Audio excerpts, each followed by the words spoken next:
E agora vamos ver os cálculos. Já não tem tanto segredo assim. A gente começa com a derivada de taxa de realamento, que é justamente o CLP aqui. Na verdade, só precisa calcular esse.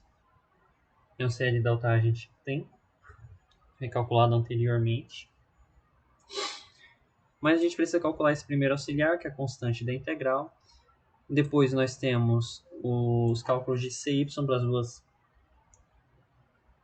duas seções da asa que existem.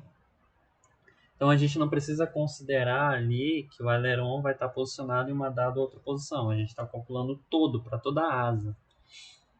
Então não tem tanta complicação aqui. A gente vai ter um C de Y tanto para a primeira seção da asa quanto para a segunda seção.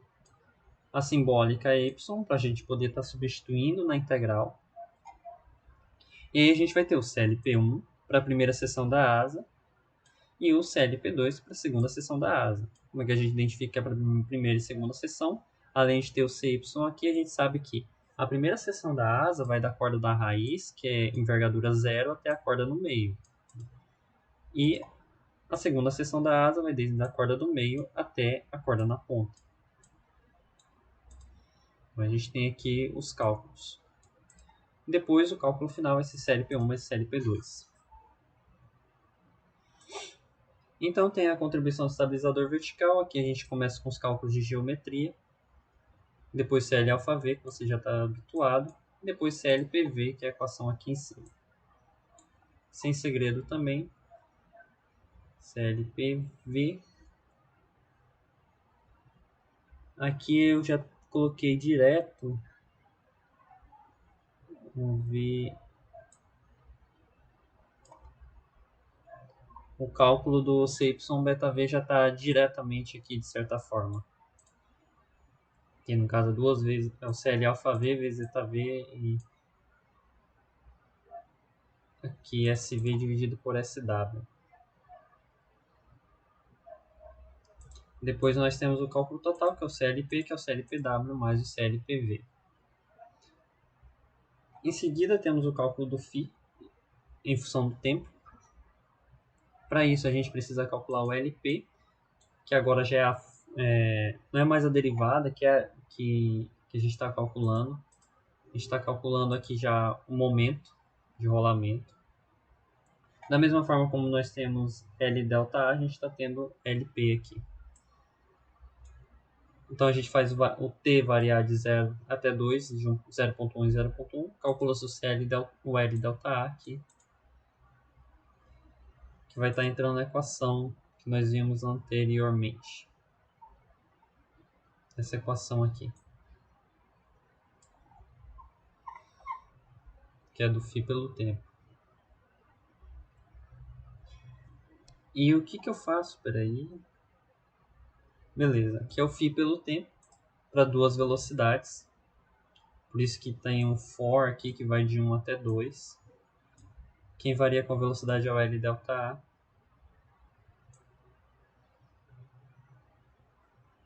Então aqui o LP também varia com a velocidade, por isso que tem dois valores aqui dentro. Olha aqui a pressão dinâmica, a gente vê que tem dois valores. Velocidade mínima ali, que é 1.1 VE, e velocidade máxima.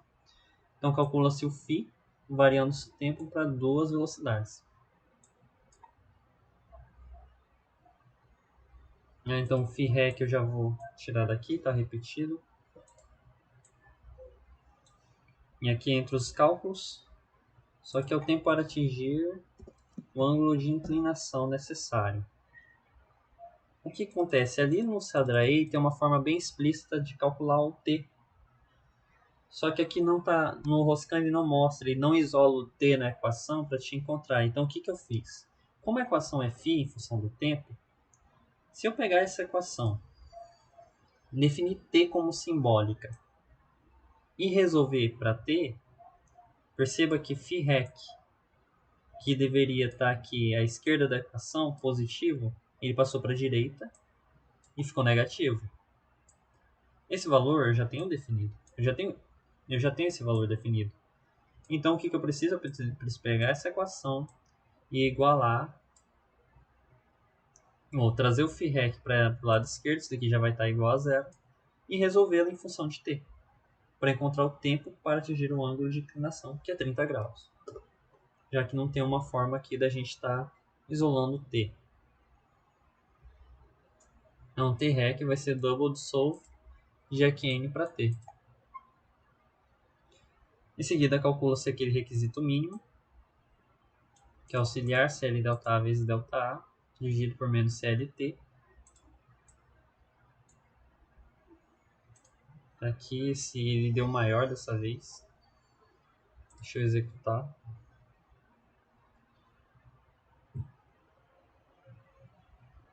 Não vai aparecer aqui, por conta das configurações de vídeo. O que não vai aparecer são os gráficos aqui, com as minhas configurações de vídeo. E eu vou até deixar um MATLAB abrindo aqui, para que a gente possa estar vendo esses gráficos novamente. Então eu printo aqui o requisito mínimo. O que é o requisito mínimo? Ele está bem aqui, com dois tipos de aeronave. Se for maior ou igual a esses dois valores, vai estar ok. E por fim a gente tem a plotagem. Aqui já é questão de conhecer o LaTeX. O LaTeX já, o MATLAB. Como que eu faço para estar plotando as curvas.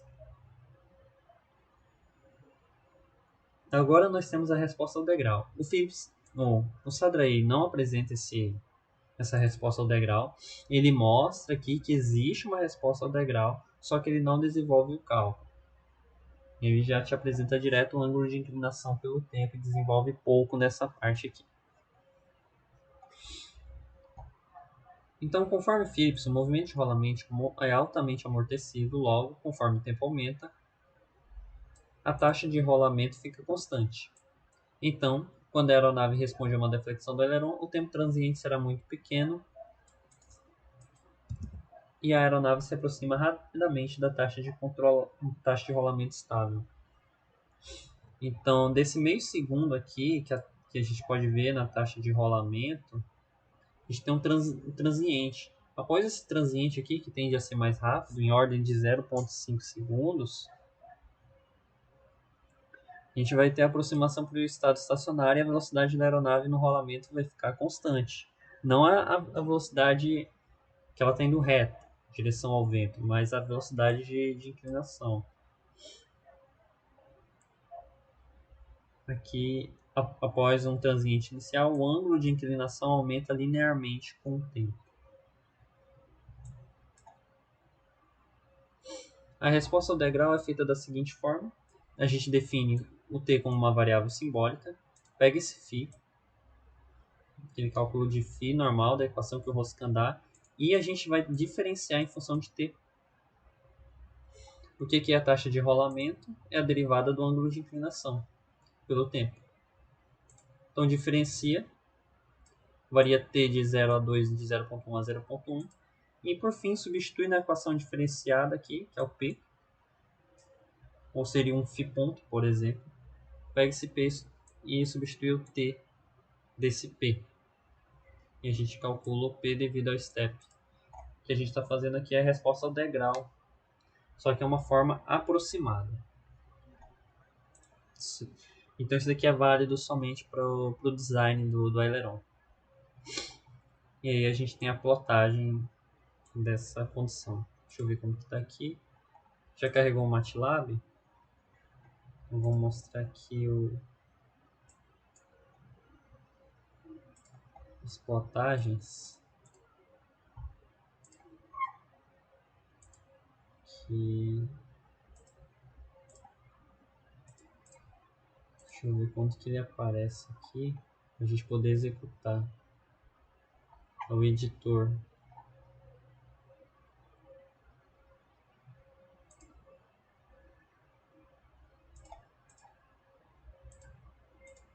Pronto, agora apareceu o Live Editor para poder executar.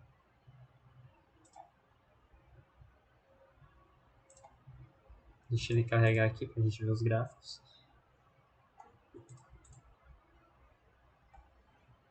Aí depois a gente entra em curva coordenada. Então já terminou. Botão direito aqui do lado direito, Disable. Então, lembra que eu fiz aqui a alteração na razão de corda, agora virou 0.2, o tempo aumentou para todos. 0.2, 0.4, está se aproximando de 0.6, aqui é o método do Roscan. E é esse método que a gente vai estar utilizando. A gente vê aqui a variação linear que o Phillips mostra, mas na prática a gente vai utilizar o método do Roscan, porque existe uma divergência muito grande entre a resolução da integral de forma por técnicas de integração, você pode estar resolvendo, e aqui a gente vê que está próximo de 0.4 aqui para a resolução direta da integral. O Roscan já dá um tempo um pouco maior, ele é fundamentado de uma forma matemática mais sólida ali, das equações de movimento da aeronave. Aqui a gente tem, aqui no caso do Sadrae, tem uma forma meio que, não é diferente, mas uma forma mais interpretativa ali de como que tá. Eu realmente não sei a diferença técnica entre o Sadrae e o Roscan, mas o que eu sei é que o Roscan está tirando a descrição aqui, esse φ pelo tempo, a partir das equações de movimento da aeronave. É daí que ele tira.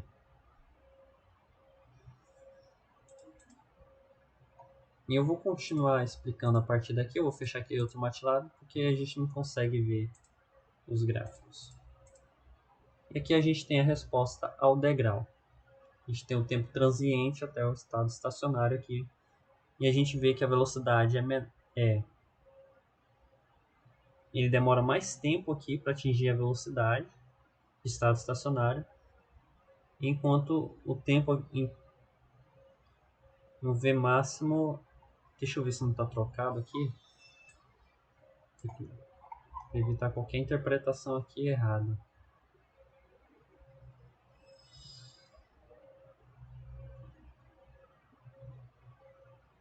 Porque a velocidade maior tá para a velocidade stall, não tá muito coerente assim de primeira não. Deixa eu ver se tem alguma interpretação que tem que ser feita.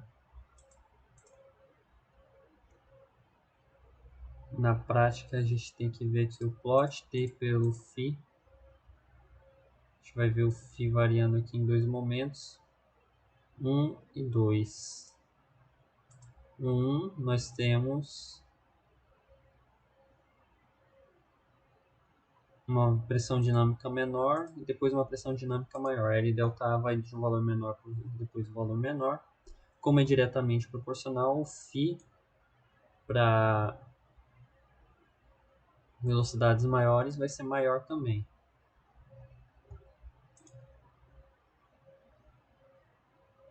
Depois que eu pus T.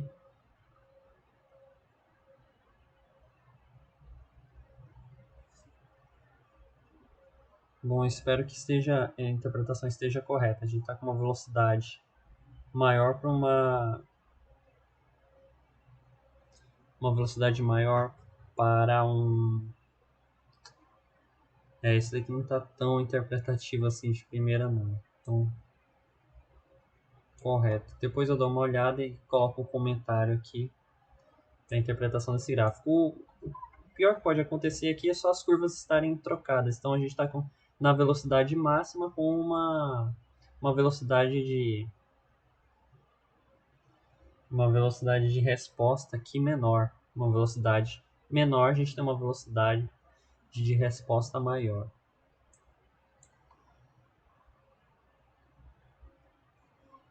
A gente viu a resposta do degrau. E para finalizar a próxima aula, curva coordenada.